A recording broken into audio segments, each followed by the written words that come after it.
तो हेलो दोस्तों, आज हमारे साथ है उमरा हयात, जो अलीगढ़ की छोरी और इसने क्या कमाल किया है।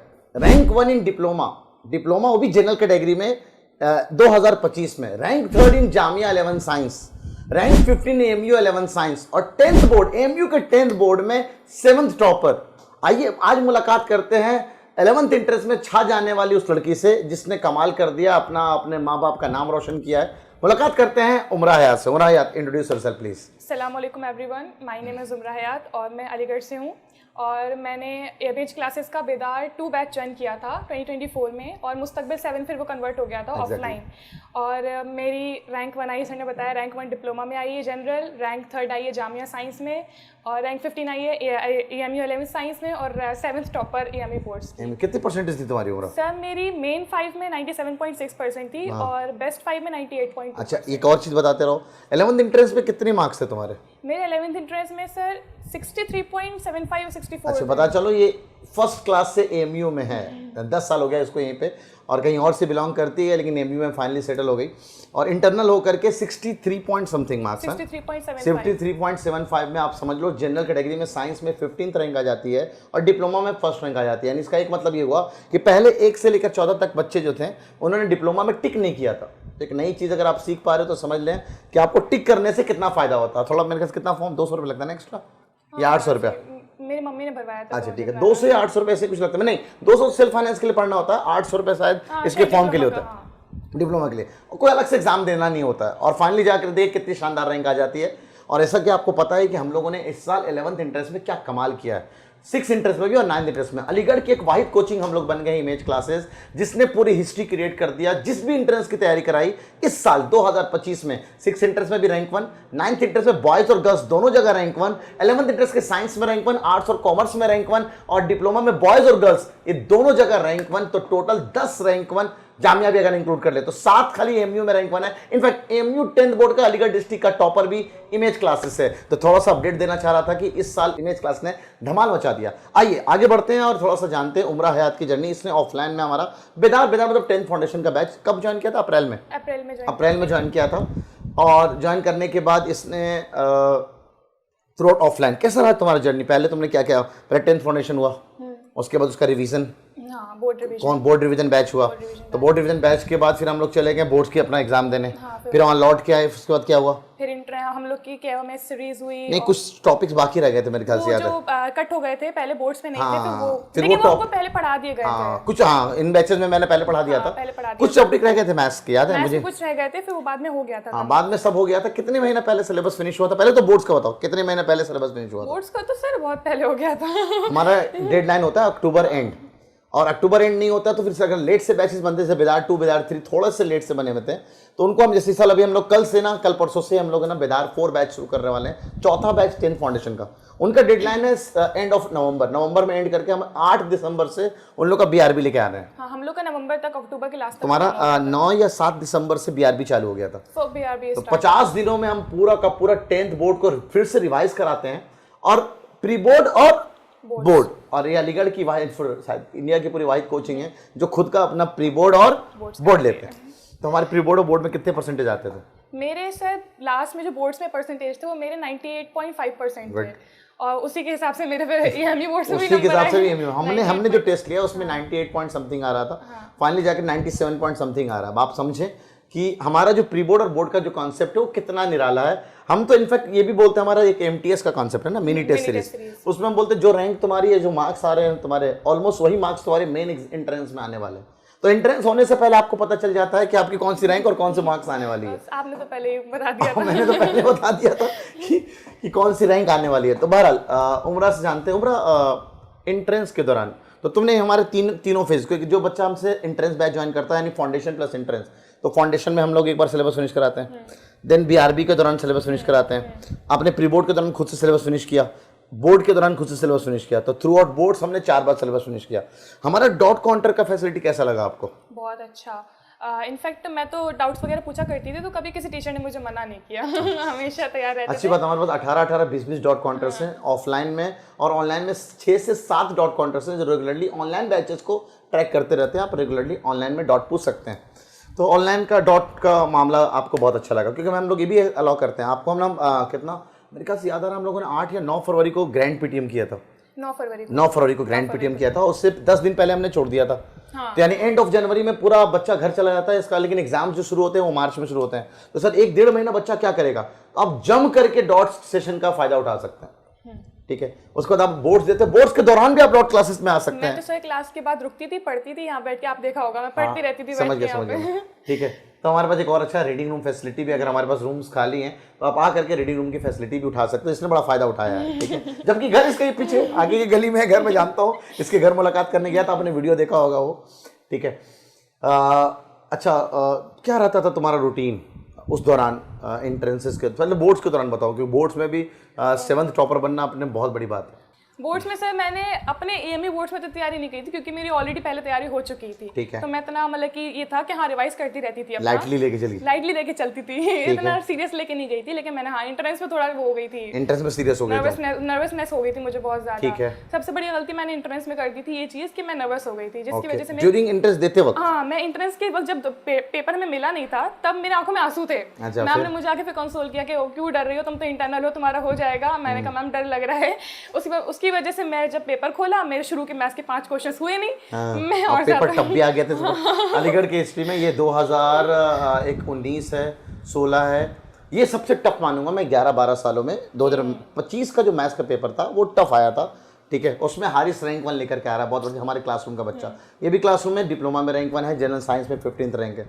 तो तुम घबराई को कैसे मैनेज किया, क्योंकि हम तो सिखाते हैं आपके एंट्रेंस में 3 क्वालिटीज को जज किया जाता है। मुझे आपकी एक बात याद आई थी वहाँ पे, आपने बोला था शुरू के क्वेश्चंस ना हो तो डरना मत, बस बाद में जाना, पीछे जाना, पीछे जाओ, उल्टा करो। वही किया मैंने तुमने। मैथ्स में 16 क्वेश्चंस अटेम्प्ट करे थे, मैं 16 के 16 सही थे, बहुत बढ़िया, मेरा एक भी गलत नहीं हुआ था। और मैंने जब भी तुक्का लगाने की सोचती थी, नवाब सर की शक्ल याद आ जाती थी, तुक्का मत लगाना।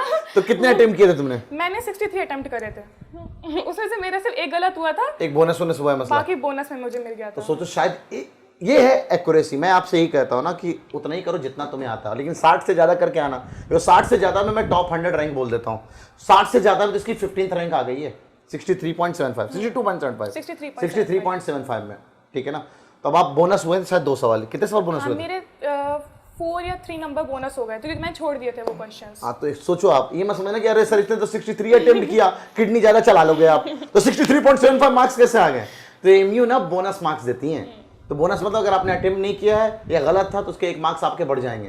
तो सवाल अगर डिलीट होते हैं, ओमिट होते हैं, तो है ना। वो जो 4 क्वेश्चंस में थे उसमें से मेरे 2-3 ऑलरेडी सही थे, तो मेरा बस 1-2 नंबर। अच्छा, इसलिए 1-2 नंबर तुम्हारा ऊपर गया। लेकिन कहने वाली बात है ना, सिर्फ एक सवाल गलत हुआ है इसका, एक सवाल।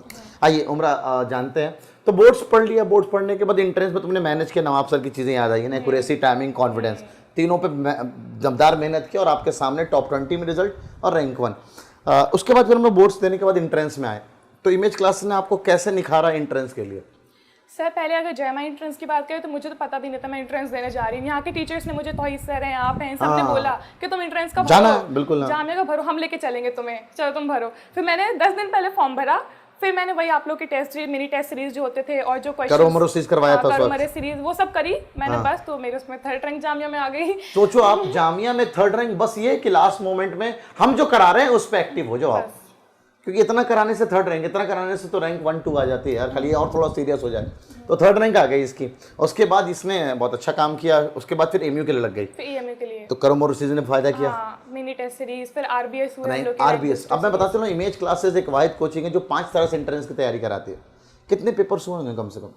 सर काउंट करने आई नहीं, इतने सारे तो भर गए थे पूरे। बहुत सारे, मैं सच में कह रहा हूँ ना कि आपको पेपर का डर जो होता है ना, वो हम निकाल देते हैं, इतने सारे पेपर्स लेते हैं। ये तो करो कैसे, पेपर से पहले नर्वस हो रहे हो और आराम से आप फिर जाकर के कूल हो जाते हो और सिर्फ एक गलती करके आते हो।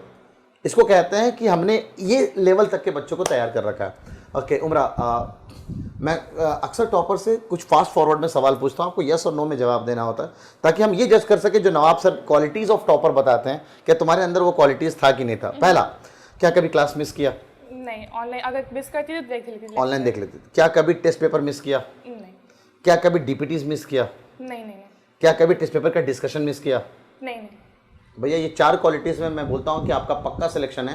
ये 4 क्वालिटीज़ में आपकी रैंक 1 आ सकती है कि आप इस चीज़ों को कितना सीरियसली लेते हैं। मेरा 1 या 2 टेस्ट पेपर डिस्कशन छूट भी जाता तो मैं कोचिंग में आके पूछ लिया करती थी जो मुझे बहुत अच्छा, मतलब ये जो काम करना है वो काम करना है भाई, वो पूरा का पूरा कंप्लीट करना ही करना है।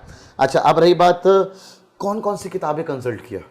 मैंने तो सिर्फ केमिस्ट्री और बायोलॉजी से एनसीईआरटी ओनली। एनसीईआरटी अपना मॉड्यूल कितना हेल्प किया आपको? मॉड्यूल पढ़ एक तो हम फाउंडेशन का मॉड्यूल देते हैं, हाँ। एक तो फाउंडेशन का मॉड्यूल देते हैं। फाउंडेशन का मॉड्यूल तुम्हारे 10th बोर्ड में हेल्प किया? अच्छा, एंट्रेंस का मॉड्यूल कैसा था? बहुत अच्छा था, उसमें क्वेश्चंस। तो अलग से कोई एनसीईआरटी करने की जरूरत पड़ी आपको? नहीं, मैंने एनसीईआरटी सिर्फ केमिस्ट्री के लिए फोकस करा था। केमिस्ट्री, क्योंकि केमिस्ट्री की लाइन बाय लाइन एनसीईआरटी से आ जाती थी, ठीक है। तो मैंने केमिस्ट्री के लिए फोकस किया, बाकी मैं कोचिंग के भरोसे थी। हम लोग ना एक नहीं कम से कम 15,000 सवाल का प्रैक्टिस कराते हैं। फाउंडेशन के अलग मॉड्यूल्स देते हैं, एंट्रेंस के लिए अलग मॉड्यूल्स देते हैं, और एक बीच में बीआरबी के लिए भी मॉड्यूल देते हैं, बोर्ड रिवीजन बैच के लिए। एक अलग से शॉर्ट मॉड्यूल है जिसमें आप पूरा 10th बोर्ड को रिवाइज कर सकते हैं, ठीक है। केवाईएमएस में भी 139 129 ऐसे क्वेश्चंस आया कर रोज दिया। बहुत अच्छा है। केवाईएमएस बीच में हम लोग शायद 7 दिन का किया था ना, इस बार टाइम कम था ना, 10 दिन का था। 10 दिन का था। तो 10 दिन का ये मान के चलो आप कि ऑन एन एवरेज 250-300 सवाल होते थे। 250-300 सवाल में 2500-3000 क्वेश्चन बच्चा प्रैक्टिस करता लास्ट के 10 डेज में, तो उन बच्चों को बहुत फायदा होता है। अच्छा, अब ये बताना आप कि कितने घंटे पढ़ा करते थे? सर मैं मतलब कि ये नहीं था कि 5 घंटे किताबें खोले बैठे रहूं, मैं आधा घंटे या 1 घंटे पढ़ती थी, लेकिन बिल्कुल फोकस से पढ़ती थी। मतलब कि जैसे होता नहीं है कि कुछ लोग होते हैं कि 10 घंटे पढ़ते हैं, बस किताब खोले मतलब उतना पढ़ो जितना में काम हो रहा है। हाँ, जितना काम कोई हो एक्स्ट्रा गया। नहीं, ये होमवर्क मिला, ये होमवर्क हो जाना हाँ, चाहिए, बस। ये किया, ये कर लेना चाहिए। बस ये तो मैं इन लोगों को बोलता हूँ, फोकस से पढ़ना चाहिए, बस बस। फोकस अच्छा होना चाहिए। अच्छा अच्छा अच्छा, एमयू बूस्टर कैसा रहा आपके लिए? बहुत अच्छा। मैंने एमई बूस्टर तो बहुत, मतलब कि मैंने 9th में जब थी, मैंने तब 11th एंट्रेंस दिया था, तो मैंने प्रैक्टिस के लिए दिया था। प्रैक्टिस के लिए, बहुत अच्छा। तो मेरे उसमें 40 अराउंड नंबर आए थे, मैंने 50 कुछ अटेम्प्ट किए थे, मेरे 42-43 नंबर आए थे। एमयू बूस्टर उसी वक्त लगाना शुरू कर दिया था? हाँ, बस एमई बूस्टर लगाई थी मैंने, और केमिस्ट्री के लिए एनसीईआरटी पढ़ी थी बस। तो सोचो आप 9th क्लास में ही इसने 11th एंट्रेंस का फॉर्म भर दिया। ये प्रैक्टिस के लिए होता है, आप भी कर सकते हैं ऐसा काम। और उस वक्त 50 में से 40 सवाल सही करके आ रही है बच्ची। जस्ट बिकॉज इसने एमयू बूस्टर जो मेरी किताब है लास्ट 10-15 सालों के, आपको चैप्टर वाइज सॉल्यूशन मिल जाते हैं उसमें।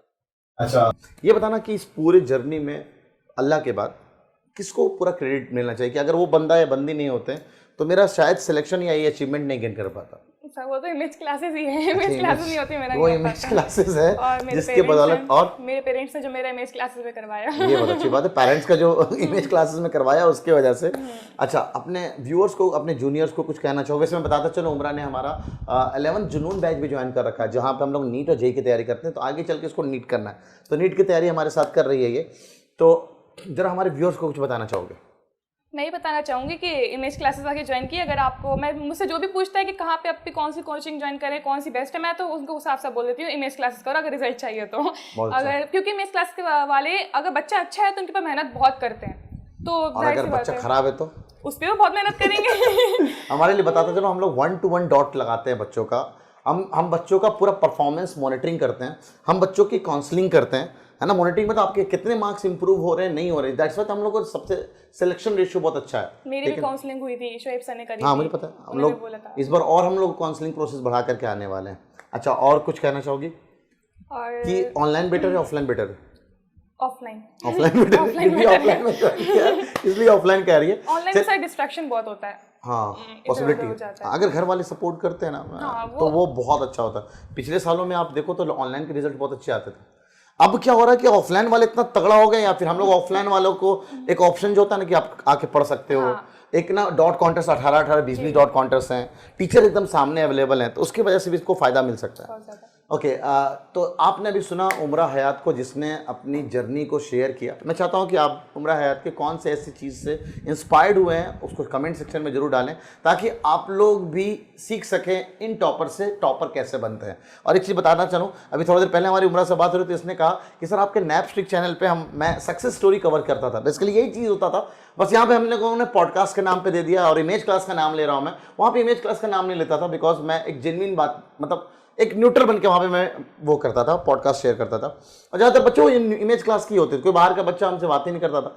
तो उमरा ने कहा कि इसने एक हमारा वो सक्सेस स्टोरी देखा था। किसका मैं जब जामिया का एंट्रेंस दे के आई थी तो मैं थोड़ी घबराई हुई थी, मैंने कहा पता नहीं क्या होगा क्या नहीं होगा। तो उसमें मैंने ईशा मलिक का वो देखा था, सक्सेस स्टोरी देखी थी, जिसमें सर बात कर रहे थे।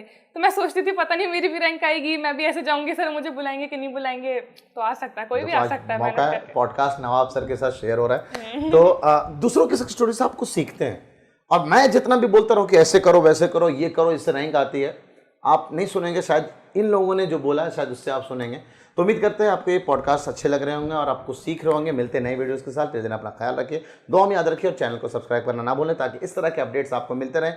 अल्लाह हाफिज़।